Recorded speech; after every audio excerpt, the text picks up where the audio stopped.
Welcome back to Hillbilly Pillars. This time around, I'm finishing off my rundown of my 25 favorite albums of my lifetime so far. To my dozens of followers, I apologize for the delay. I had intended on doing my final five, my top five, much sooner, but the holidays came around and my wife was under the weather the entire time. So I got to have a lot of quality time with my 1 year old baby boy. So I've been tied up, but he's back in childcare and I've got a little break. So I'm excited to do this. So let's get to it. At number 5, Bob Dylan, Highway 61 Revisited. It's a little known album. I'm not sure if you've ever.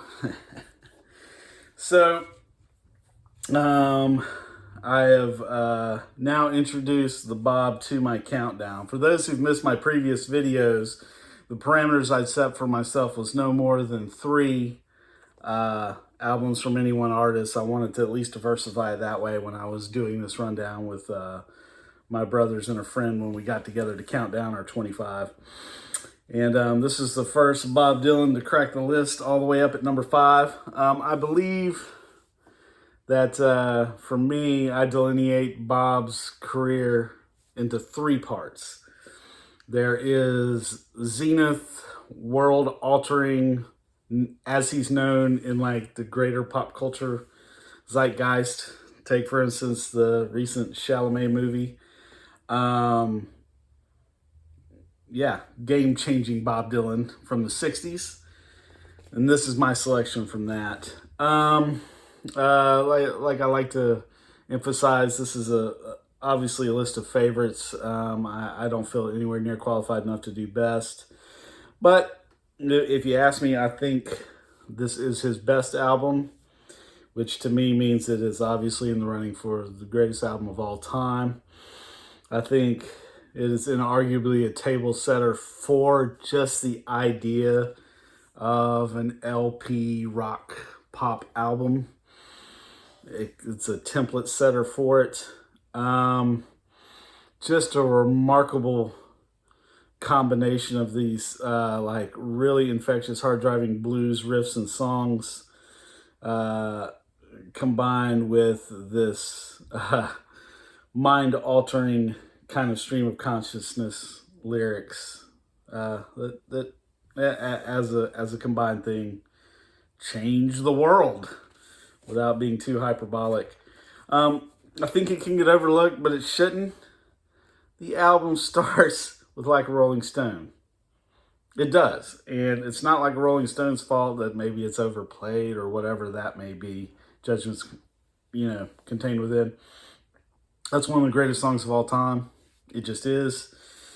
And the infamous thing people talk about, that kick drum that starts off the track, like Springsteen said, opening the doorway to your mind. That means that starts off this album. And somehow the entire rest of the record meets that challenge of that opener. He opens with Like a Rolling Stone, and the rest of it is like, okay, we're here to back that up. A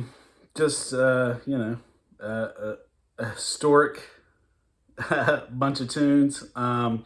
Obviously, foundational Bob Dylan music for the remainder of his career, even during the never-ending tour. Just the album he's returned to the most and plays the most from. Staples live like Ballad of a Thin Man, the title track Highway 61 Revisited, the closer Desolation Row, Like a Rolling Stone, obviously. The second half to me is kind of the fear and trembling side of Dylan's au revoir or whatever. It's my fight club whenever you get in arguments with other artists and that kind of thing. Because I will take Queen Jane, Highway 61 Revisited, just like Tom Thumb's Blues and Desolation Row, against any that you want to come at me with. And it's hard to add much to the popular culture thing than this. And it was when my brain got Bob altered. It was first by the Greatest Hits Volume 1.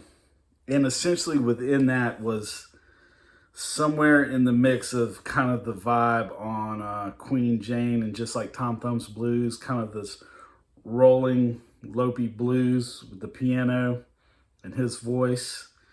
And these lyrics, when you're lost in the rain in Juarez and it's Easter time too. When all the clowns that you have commissioned have died in battle or in vain. Just impossible excellence.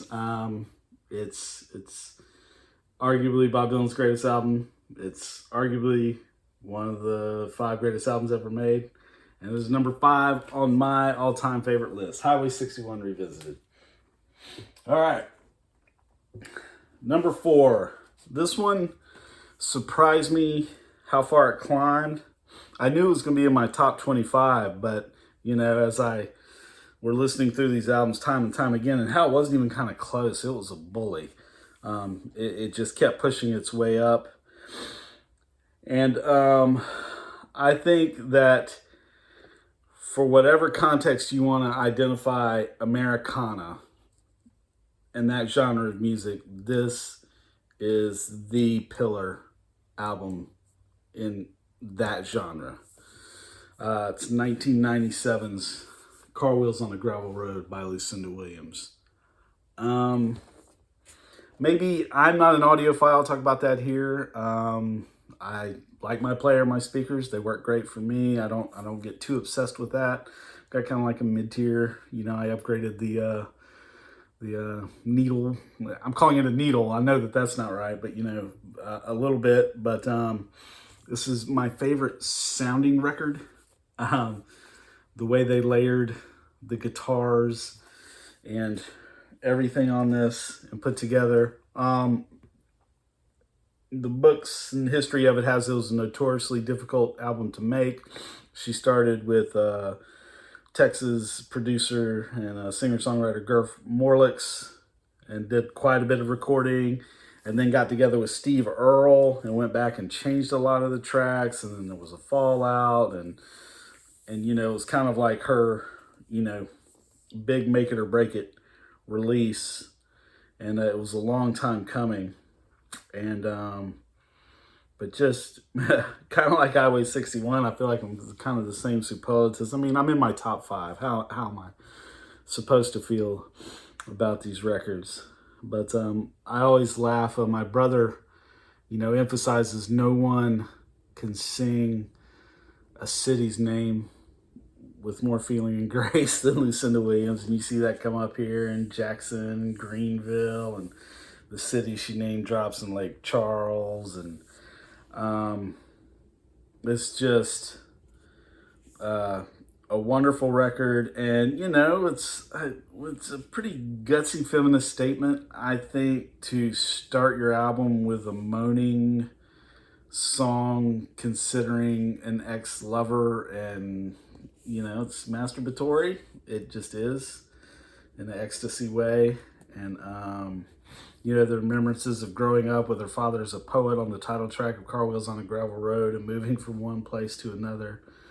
Her recollections of the songwriter, I'm forgetting his name, the Clay Pigeons, and that with Drunken Angel, Metal Firecracker, just joy. And Jackson. One of the stories I've talked about this album before is to my favorite music road trip I took with my brother and his friend Rhett to go see a number of shows, highlighted by the Springsteen and the E Street Band reunion tour. We went and saw 3 of those shows, and we were able to sandwich in seeing Bob Dylan at the University of Delaware. And but I just had recently gotten into this, and we got to see, just happened to see the final show of the Car Wheels tour. It was in Towson, Maryland, and Elbows on Stage, and I'll never forget it. She had an awesome band that included Kenny Vaughan, who's in the Fabulous Superlatives. Then he kind of had like a beatnik kind of mop top cut. He was unreal. Just a murderer on guitar. There's like a couple of tracks of him from this tour from the Austin City Limits online. And you check that out. It's like a Joy, I think is the like long jam one that you should check him out on that. He's crazy great on that. And yeah, number 4, sitting on her front porch in her house in Macon, Loretta singing on the radio. It's the Car Wheels on the Gravel Road, Lucinda Williams. Number 3. This is what I feel like in my lifetime, my most ownership of an album over. And it's also what got me into the vinyl community on YouTube. There was I searched out, it was Digital Gramophone, and then I'm forgetting The Long Cut. They had done videos because they were fans of this band. And I just wanted to see anything I could, from people's thoughts about this album. And, that there was a loud voice out there that felt the same way I did about it. And that is 1995's Trace by Sunvolt. I was born in 1975, and yeah, it's just kind of the band and the album that I feel like during my time, 2 years after I graduated high school, it's like, this one's mine. There was something I'd realized, I mentioned this earlier in my countdown, because the follow-up album to this, Straightaways, also made it. It came in, it was like way at the back in like 24, 23, something like that. Was that I realized Jay Farrar, the songwriter and lead singer of the band, is one of my favorite singers.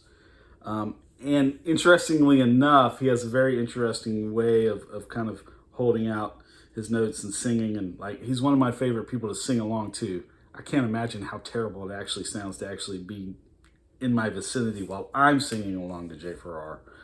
But so this might be my favorite sing-along song. If you hard press me and say what's your favorite album opener of all time, it would probably be Windfall off of Trace. Both feet on the floor, 2 hands on the wheel, may the wind take your troubles away. I'm getting emotional just saying it. It's transportive.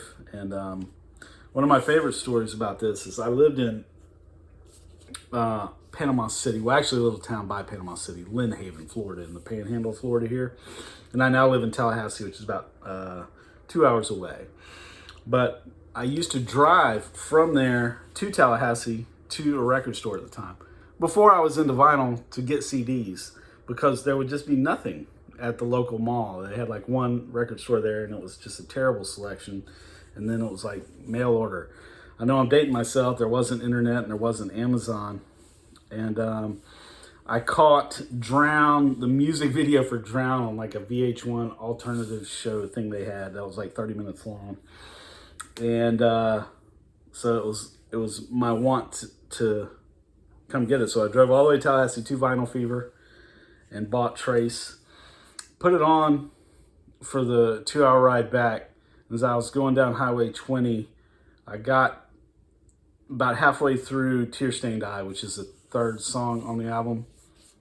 I just stopped the car, I pulled over. It was like in a parking lot there's one little dual city on the Apalachicola River, midway between Tallahassee and Panama City. It's Blountstown and Bristol, and I stopped in a little empty parking lot by a McDonald's in Blountstown, rolled down the windows and just listened to the whole thing. And just, it never stopped with the energy that changed my world. It was a sound I was longing for that I didn't even know. It's got all kinds of terminologies now, like alternative country and, all those type of labels. But kind of the hard driving kind of punk stop and starts mixed with the pedal steel and balladry of some of the songs. All of it comes together with this first iteration of the band Sunvolt, which actually, I'm a little weird. If someone says Sunvolt to me, I'm thinking the first 3 albums. I'm thinking this, I'm thinking the other one that made my list, Straightaways, and then Wide Swing Tremolo, which have the same lineup. And then there are, under the umbrella of the name, but the rest is just Jay Farrar projects. So I'm kind of weird about that. Sunvolt, you mean these first 3 albums. And I've seen as time goes on, I've noticed more and more people that hold this under the same type of like, hierarchy of their album list and how they feel about it. It's an incredibly important record to me, and I'll always love it. So at number 3, we've got Trace by Sunvolt. And now, which is the major upset of my countdown, got bumped to number 2. And if you ask me, until I considered this list from the time I was 20 years old, what's your favorite album? Without hesitation, easy answer. My favorite album, Street Legal by Bob Dylan, 1978. I love this record. The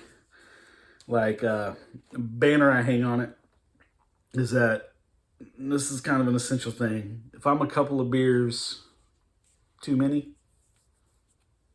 this is what I want to hear. Without fail. I want to rock out to what I think is Bob Dylan's actual divorce album. Unlike, Blood on the Tracks gets that credit and a little bit of Desire. But strange tarot card imagery in his most underrated song, Changing of the Guards, that starts off the album. Same type of like minstrel melody vibe on No Time to Think. Kind of a rhythm and blues vamp and Baby Stop Crying. Senor, which has been covered. And the closers of True Love Tends to Forget, We Better Talk This Over, and Where Are You Tonight. That's when I get lost in it. It was notoriously recorded really quickly, even for a Bob Dylan album. And there's an immediacy in it, and his vocals have the most desperation, I think, that he has in his studio career. There's some live recordings that might hang with it. But there's something about the wholeness of the whole thing that just washes over me. And I've just always loved it. And I think it's one of those things, this is kind of like why, like, I think for the vinyl community, I'm not really a collector. I'm about the love of the album, and this just represents that in the best way. I think there's like kind of like a thing, like if you're into an artist, you can't go with the default. Like this one, of course, had to be a little higher than Highway 61 because you get to have the one that had like, no, this is my favorite. And it's kind of a joke, actually, a little bit in like Bob Twitter, which I'm on and active participant of, and I go to a number of live shows. It's like I have this shirt I wear. It's like what are Bob Dylan's 10 best albums? And it's got the 10 to 1. It says you can't possibly rank so many elite Dylan albums. And then number 1 says Street Legal. So it's kind of like I've actually had people come up to me and show, because you're the Street Legal guy. And like my tag on Twitter is, at Street Legal Sicko. So I'm known for my love of this album. And I'll carry it with me forever. I always have to mention whenever I talk about Street Legal is that another artist I really like a lot, Robbie Fulks, did a full cover that was vinyl only called 16. And I can't suggest it enough. If you ever see that out and about, or just are like, I want to try something. And as he mentions on the album liner notes, it's not a ode to the album itself. It's just an ode to albums. And it's such a cool undertaking for him to do. So I covered one area of Bob Dylan's career at 5, which is Zenith. And then I think there's what I would call his mid-career, like post Blonde on Blonde to me, interesting. Most people would say Time Out of Mind. I say World Gone Wrong. I think World Gone Wrong is the pivotal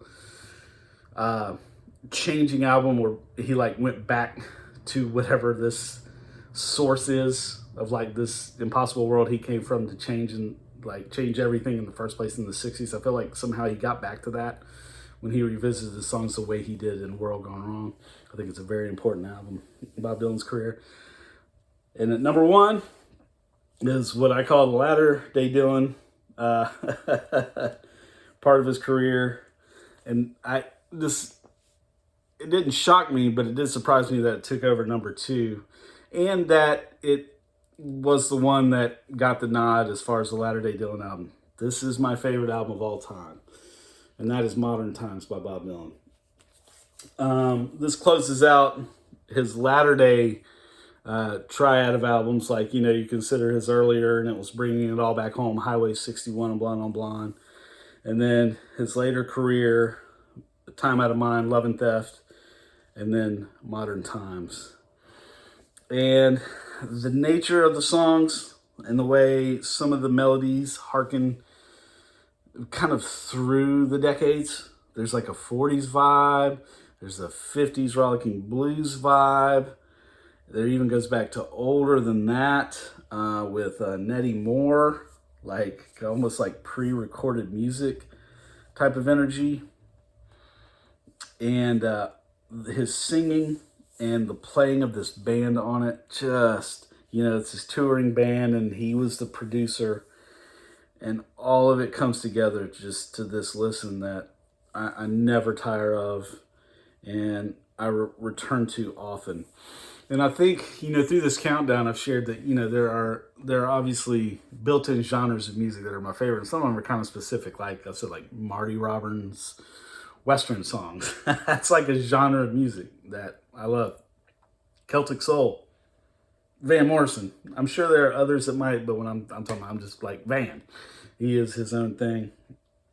But I think my favorite genre of music is latter-day Bob Dylan, which, once again, I would say is world gone wrong through the rest of his career. And, I think this is an interesting one of those with favorite and best, too. I think Love and Theft is probably his best latter-day album, which actually, if you had me do best rankings, it might be number 2 behind Highway 61. I think Love and Theft was the album he always wanted to make. And he finally took over producing his own thing, and that is what it is. And, but yeah, this latter part of his career, for me, being a Dylan guy, like, I think it is the separator, or at least you just can't even argue his place anymore. You absolutely have every right to not care for it, not like it, but he got a Lifetime Grammy in 1991. So for the 30 years following that, to release 5 vital records, encompassing critic thoughts of new criticism, Rolling Stone magazine and stuff, they're going to give Bruce and Bob, they're going to give them 5 stars no matter what they put out. So those are going to be but Pitchfork or whatever may be your source, lauded albums. You have Time Out of Mind, you have Love and Theft, you have Modern Times, you have Tempest, you have Rough and Rowdy Ways, his most recent. And on Rough and Rowdy Ways, he has toured that album now for 4 years. It's almost like a joke now. When Bob's like, okay, you got to change it up now, but never seen anything like it. And an artist of his stature backing his latest work this far into his career live. It's just, you just don't see it. And it's not, it's not a ploy or anything. It's just what he wants to do. And, yeah, that wraps up my 25 countdown. It was a lot of Bob heavy in these final 5. But Bob Dylan's Modern Times is my favorite album of my lifetime so far. And I just really appreciate y'all tagging along with me as I counted these down. It was such a pleasure to get to do this and do this rundown with my brothers. And to get to shock them that Street Legal wasn't number 1 because they were the same. They just assumed that was built in. But yeah, I think I'm going to maybe take the rest of the day off and listen to Modern Times, because that's what you do. Thanks for watching.